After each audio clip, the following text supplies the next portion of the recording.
आप सभी का हमारे इस चैनल पर बहुत बहुत स्वागत है। आज हम पढ़ने वाले हैं types of chemical reactions. Types of chemical reactions में सबसे पहला टाइप है कॉम्बिनेशन रिएक्शन। तो आइए जानते हैं कॉम्बिनेशन रिएक्शन क्या होती है। A reaction in which to और मोर substances combine to form a single product is called combination reaction। Combination reaction एक ऐसी रिएक्शन होती है जिसमें टू और मोर सब्सटेंस कंबाइन होते हैं और एक सिंगल प्रोडक्ट बनाते हैं। कॉम्बिनेशन रिएक्शन को समझने के लिए आइए कॉम्बिनेशन रिएक्शन के कुछ एग्जांपल्स देखते हैं। सबसे पहला एग्जांपल है बर्निंग ऑफ कोल। कोल में कार्बन प्रेजेंट होता है और ऑक्सीजन की प्रेजेंस में कोल बर्न होता है, कार्बन बर्न होता है और कार्बन डाइऑक्साइड गैस बनती है। तो यहाँ पर कार्बन और ऑक्सीजन आपस में कंबाइन हो रहे हैं और कार्बन डाइऑक्साइड बना रहे हैं। मीन्स टू सब्सटेंस यहाँ पर कंबाइन हो रहे हैं और एक सिंगल प्रोडक्ट बना रहे हैं। इसका मतलब यहाँ पे क्या हो रहा है, कॉम्बिनेशन हो रहा है। ये एक कॉम्बिनेशन रिएक्शन है। इसके अलावा फॉर्मेशन ऑफ वाटर, ये भी एक कॉम्बिनेशन रिएक्शन है क्योंकि यहाँ पर हाइड्रोजन गैस और ऑक्सीजन गैस दोनों आपस में कंबाइन होते हैं और वाटर मॉलिक्यूल बनाते हैं। यहाँ पर हाइड्रोजन और ऑक्सीजन दोनों गैस है, जबकि H2O ये क्या है, वाटर है, जो कि क्या होता है, लिक्विड होता है। अगला एग्जाम्पल अगर हम देखें तो कैल्शियम ऑक्साइड जो है वाटर के साथ बहुत तेज़ी से रिएक्शन करता है, विगोरसली रिएक्ट करता है और स्लैग्ड लाइम कैल्शियम हाइड्रोक्साइड बनाता है, साथ में large amount of heat evolve होती है। तो जब कैल्शियम ऑक्साइड को वाटर में मिक्स करते हैं तो कैल्शियम हाइड्रोक्साइड बनता है और large amount of heat evolve होती है। यहाँ पर कैल्शियम ऑक्साइड और वाटर मॉलिक्यूल आपस में कंबाइन हो रहे हैं और कैल्शियम हाइड्रोक्साइड बना रहे हैं। तो यहाँ पर भी क्या हो रही है, एक कॉम्बिनेशन रिएक्शन हो रही है। कैल्शियम ऑक्साइड को क्विक लाइम बोलते हैं, जबकि कैल्शियम हाइड्रोक्साइड को स्लैग्ड लाइम बोलते हैं। अब देखिए इस प्रोसेस में क्या हो रहा है, हीट इवॉल्व हो रही है। जिस भी प्रोसेस में अगर किसी केमिकल रिएक्शन में रिएक्शन के दौरान हीट रिलीज़ होगी, हीट बाहर निकलेगी, तो उस प्रोसेस को या उस रिएक्शन को हम बोलेंगे एक्सोथर्मिक रिएक्शन या एक्सोथर्मिक प्रोसेस। इससे पहले हमने देखा कि कुछ रिएक्शंस ऐसी होती हैं जिनमें रिएक्शन के दौरान हीट रिलीज़ होती है, तो ऐसी रिएक्शंस को हमने बोला एक्सोथर्मिक रिएक्शंस। इनमें प्रोडक्ट तो बनेगा ही, साथ में क्या निकलेगा, हीट एनर्जी इवॉल्व होगी। तो इन प्रोसेस को हम क्या बोलते हैं, एक्सोथर्मिक प्रोसेस या एक्सोथर्मिक रिएक्शंस बोलते हैं। सबसे पहला एग्जांपल है बर्निंग ऑफ नेचुरल गैस। तो नेचुरल गैस में मीथेन गैस होता है जो ऑक्सीजन की प्रेजेंस में बर्न होता है और कार्बन डाइऑक्साइड और वाटर मॉलिक्यूल बनते हैं जो कि गैसियस फॉर्म में, मतलब वेपर के फॉर्म में होते हैं। साथ में क्या बनता है, साथ में निकलती है हीट। ठीक है, तो यहाँ पर भी हीट निकल रही है, इसलिए ये क्या है, बर्निंग ऑफ नेचुरल गैस क्या है, एक एक्सोथर्मिक प्रोसेस है। इसके अलावा रेस्पिरेशन भी एक एक्सोथर्मिक प्रोसेस है। रेस्पिरेशन क्या होता है, हमारी बॉडी की जो सेल्स हैं जिस प्रोसेस से एनर्जी रिलीज़ करती हैं या एनर्जी प्राप्त करती हैं, उस प्रोसेस को हम रेस्पिरेशन कहते हैं। जो भी खाना हम खाते हैं उससे हमें ग्लूकोज प्राप्त होता है और ग्लूकोज हमारी बॉडी की सेल्स के भीतर ऑक्सीजन के साथ कंबाइन होता है और ब्रेक होता है कार्बन डाइऑक्साइड और वाटर मॉलिक्यूल में, साथ में निकलती है एनर्जी। यही एनर्जी हमारी बॉडी की सेल्स डिफरेंट वर्क्स को करने में यूज़ करती है। मीन्स हमारी बॉडी को जो एनर्जी मिलती है वो रेस्पिरेशन की प्रोसेस से मिलती है। एक्सोथर्मिक प्रोसेस का जो थर्ड एग्जांपल है वो है decomposition of vegetable matter into compost. जो वेजिटेबल मैटर होता है उसका डिकम्पोजिशन होता है और वो कंपोस्ट में कन्वर्ट हो जाता है, उससे खाद बन जाती है। ये भी क्या है, एक एक्सोथर्मिक रिएक्शन का एग्जाम्पल है क्योंकि इसके दौरान भी क्या होता है, एनर्जी रिलीज़ होती है। केमिकल रिएक्शन का अगला टाइप है डिकम्पोजिशन रिएक्शन। डिकम्पोजिशन रिएक्शन एक ऐसी रिएक्शन होती है जिसमें एक सिंगल रिएक्टेंट या सिंगल सब्सटेंस ब्रेक डाउन होता है टू और मोर सिंपलर प्रोडक्ट्स में। ऐसी रिएक्शन जिसमें एक सिंगल सब्सटेंस टू और मोर सब्सटेंस में ब्रेक होता है, ऐसी रिएक्शन को हम डिकम्पोजिशन रिएक्शन कहते हैं। इसका अगर हम एग्जाम्पल देखें तो फेरस सल्फेट क्रिस्टल्स को जब हम हीट करते हैं तो इसमें जो वाटर मॉलिक्यूल्स होते हैं इनको ये लूज़ कर देता है और हमारे पास बचता है फेरस सल्फेट। फेरस सल्फेट को जब हम फर्दर हीट करते हैं तो ये ब्रेक हो जाता है ferric oxide plus sulphur dioxide plus sulphur try oxide. यहाँ पर फेरिक ऑक्साइड जो है वो सॉलिड है, जबकि SO2 और SO3 जो हैं वो गैसियस फॉर्म में होते हैं। जब ferrous sulphate crystals water molecule को लूज़ कर देते हैं, वाटर मॉलिक्यूल इनसे अलग हो जाते हैं, तब जो है इसका जो कलर होता है वो ग्रीन से वाइट कलर में चेंज हो जाता है। ये इसका कलर चेंज हो जाता है, पहले ये ग्रीन कलर का होता है, जब ये वाटर मॉलिक्यूल को लूज़ कर देता है तो इसका कलर कैसा हो जाता है, वाइट कलर हो जाता है। डिकम्पोजिशन रिएक्शन का अगला एग्जाम्पल है decomposition of calcium carbonate into calcium oxide and carbon dioxide on heating. जब कैल्शियम कार्बोनेट को हम हीट करते हैं तो वो कैल्शियम ऑक्साइड और कार्बन डाइऑक्साइड में ब्रेक हो जाता है। ठीक है, तो यहाँ पर एक सिंगल सब्सटेंस है कैल्शियम कार्बोनेट, वह डिकम्पोज हो रहा है, ब्रेक हो रहा है टू सब्सटेंस में calcium oxide and carbon dioxide में, इसलिए ये भी क्या है, एक डिकम्पोजिशन रिएक्शन है। कैल्शियम कार्बोनेट को हम लाइम स्टोन कहते हैं, जबकि कैल्शियम ऑक्साइड को क्विक लाइम बोलते हैं। अब जो कैल्शियम ऑक्साइड होता है उसको मैन्युफैक्चर ऑफ सीमेंट के मैन्युफैक्चर में यूज़ करते हैं। अब देखिए यहाँ पर हमने देखा कि डिकम्पोजिशन रिएक्शन को कंडक्ट कराने के लिए हमें हीट देना पड़ रहा है।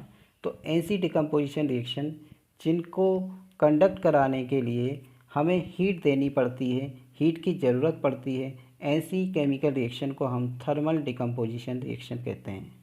जैसे कि हमने यहाँ पे देखा कि कैल्शियम कार्बोनेट को हीट करने पर वो ब्रेक हो रहा है। इसकी जो डिकम्पोजिशन रिएक्शन है वो हीट प्रोवाइड करने पर हो रही है, इसलिए इस प्रोसेस को हम क्या बोलेंगे, thermal decomposition reaction. Decomposition reaction का अगला एग्जाम्पल है heating of lead nitrate and emission of nitrogen dioxide. जब लेड नाइट्रेट को हम हीट करते हैं तो यह lead oxide plus nitrogen dioxide plus oxygen gas में ब्रेक हो जाता है। यहाँ पर भी लेड नाइट्रेट का हीट देने पर डिकम्पोजिशन हो रहा है, तो ये भी एक क्या है, थर्मल डिकम्पोजिशन रिएक्शन है। लेड नाइट्रेट के डिकम्पोजिशन से lead oxide plus nitrogen dioxide plus oxygen gas release होती है। तो यहाँ पर जब नाइट्रोजन डाइऑक्साइड रिलीज़ होती है तो इसकी वजह से ब्राउन कलर के फ्यूम्स डेवलप होते हैं, आपको ब्राउन कलर के फ्यूम्स देखने को मिलेंगे। तो यहाँ पर भी हम हीट देने पर डिकम्पोजिशन रिएक्शन को कंडक्ट करा रहे हैं, इसलिए ये भी क्या है, थर्मल डिकम्पोजिशन रिएक्शन है। इसके अलावा सनलाइट की प्रेजेंस में सिल्वर क्लोराइड का डिकम्पोजिशन और सिल्वर ब्रोमाइड का डिकम्पोजिशन भी क्या है, एक डिकम्पोजिशन रिएक्शन है। ठीक है, सनलाइट के प्रेजेंस में सिल्वर क्लोराइड ब्रेक हो जाता है सिल्वर और क्लोरीन गैस में, जबकि जो सिल्वर ब्रोमाइड होता है वो सनलाइट के प्रेजेंस में सिल्वर और ब्रोमीन गैस में ब्रेक हो जाता है। यहाँ पर सिल्वर सॉलिड है, क्लोरीन गैस है, यहाँ पर सिल्वर सॉलिड है और ब्रोमीन क्या है, एक गैस है। तो ये दोनों प्रोसेस भी क्या है, डिकम्पोजिशन प्रोसेस है या डिकम्पोजिशन रिएक्शन है, क्योंकि यहाँ पर भी सिंगल सब्सटेंस टू प्रोडक्ट्स में ब्रेक हो रहा है, यहाँ पर भी सिंगल सब्सटेंस टू प्रोडक्ट्स में ब्रेक हो रहा है। अब जो सिल्वर ब्रोमाइड का डिकम्पोजिशन है, ये जो प्रोसेस है वो ब्लैक एंड वाइट फोटोग्राफी में यूज़ होती है। हमने यहाँ पर देखा कि डिकम्पोजिशन रिएक्शन को कंडक्ट कराने के लिए हमें एनर्जी देना पड़ रहा है, मतलब रिएक्शन के दौरान एनर्जी प्रोवाइड करना पड़ रहा है, तब जाके रिएक्शन हो रही है। ये एनर्जी लाइट एनर्जी के रूप में भी हो सकती है, हीट एनर्जी के रूप में भी हो सकती है, इलेक्ट्रिसिटी के फॉर्म में भी हो सकती है। तो ऐसी रिएक्शंस जिनको कंडक्ट कराने के लिए एनर्जी प्रोवाइड करनी पड़ती है, एनर्जी की ज़रूरत पड़ती है, या हम ये कह सकते हैं कि ऐसी रिएक्शंस जिनके दौरान एनर्जी एब्जॉर्ब होती है, ऐसी रिएक्शंस को हम एंडोथर्मिक रिएक्शंस कहते हैं। इससे पहले हमने देखा कि एक्सोथर्मिक रिएक्शंस वो रिएक्शंस होती हैं जिनमें एनर्जी रिलीज़ होती है, रिएक्शन के दौरान एनर्जी बाहर निकलती है, जबकि एंडोथर्मिक रिएक्शंस ऐसी रिएक्शंस होती हैं जिनको कंडक्ट कराने के लिए हमें एनर्जी देना पड़ता है, मीन्स रिएक्शंस के दौरान एनर्जी एब्जॉर्ब होती है। तो यहाँ पर हमने समझ लिया कि एंडोथर्मिक रिएक्शंस ऐसी रिएक्शंस होती है जिनके दौरान एनर्जी एब्जॉर्ब होती है। जैसे हमने देखा कि सिल्वर ब्रोमाइड को जब हम ब्रेक कर रहे हैं, जब इसका डिकम्पोजिशन हो रहा है तो वो सनलाइट की प्रेजेंस में हो रहा है। ठीक है, इसी तरह जो है सिल्वर क्लोराइड का डिकम्पोजिशन सनलाइट की प्रेजेंस में हो रहा है। यहाँ पर डिकम्पोजिशन के लिए हमें क्या देना पड़ रहा है, एनर्जी देना पड़ रहा है। तो एंडोथर्मिक रिएक्शंस के ये सब एग्जाम्पल हैं, decomposition of calcium carbonate, decomposition of silver chloride, decomposition of silver bromide. ये रिएक्शंस डिकम्पोजिशन रिएक्शन तो है ही, इसके अलावा क्या है, ये एंडोथर्मिक रिएक्शंस भी हैं। केमिकल रिएक्शन का अगला टाइप है डिस्प्लेसमेंट रिएक्शन। अब डिस्प्लेसमेंट रिएक्शन क्या होती है? डिस्प्लेसमेंट रिएक्शन में more reactive element less reactive element को उसके कंपाउंड से डिस्प्लेस कर देता है। इसका एग्जांपल देख लेते हैं। जब आयरन नेल को हम कॉपर सल्फेट के सॉल्यूशन में डिप करते हैं, डुबोते हैं, तो जो आयरन नेल है, आयरन नेल में जो आयरन है वो कॉपर सल्फेट के सॉल्यूशन से कॉपर को डिस्प्लेस कर देता है और आयरन सल्फेट बनाता है। ठीक है, आयरन कॉपर सल्फेट सॉल्यूशन से रिएक्शन करेगा और आयरन सल्फेट बनाएगा और कॉपर को डिस्प्लेस कर देगा। तो डिस्प्लेसमेंट रिएक्शन में क्या होता है, मोर रिएक्टिव एलिमेंट, यहाँ पर आयरन कॉपर से ज़्यादा रिएक्टिव है, इसलिए आयरन ने कॉपर को उसकी जगह से हटा दिया और ख़ुद उसकी जगह पे जाके बैठ गया और कॉपर को अलग कर दिया। तो ये क्या हो गई, एक डिस्प्लेसमेंट रिएक्शन हो गई। कॉपर सल्फेट सॉल्यूशन का जो कलर होता है वो ब्लू कलर होता है। ठीक है, जब यह रिएक्शन होगी तो आयरन सल्फेट बन जाएगा, तो जो ब्लू कलर है कॉपर सल्फेट सॉल्यूशन का वो फीका पड़ जाएगा और पेल ग्रीन कलर में चेंज हो जाएगा। डिस्प्लेसमेंट रिएक्शंस के और भी एग्जांपल देखें तो जिंक और कॉपर सल्फेट की रिएक्शन, लेड और कॉपर क्लोराइड की रिएक्शन, ये दोनों रिएक्शन भी डिस्प्लेसमेंट रिएक्शंस के एग्जांपल हैं। यहाँ पर भी जिंक कॉपर को डिस्प्लेस कर रहा है और जिंक सल्फेट बना रहा है। यहाँ पर भी लेड जो है कॉपर क्लोराइड से कॉपर को डिस्प्लेस करके उसकी जगह पे ऐड हो रहा है और लेड क्लोराइड बना रहा है और कॉपर को क्या कर रहा है, सेपरेट कर रहा है। तो यहाँ पर भी इन दोनों रिएक्शंस में भी जिंक और लेड जो हैं कॉपर से ज़्यादा रिएक्टिव हैं। Zinc and lead are more reactive than copper, therefore they displace copper from its compounds.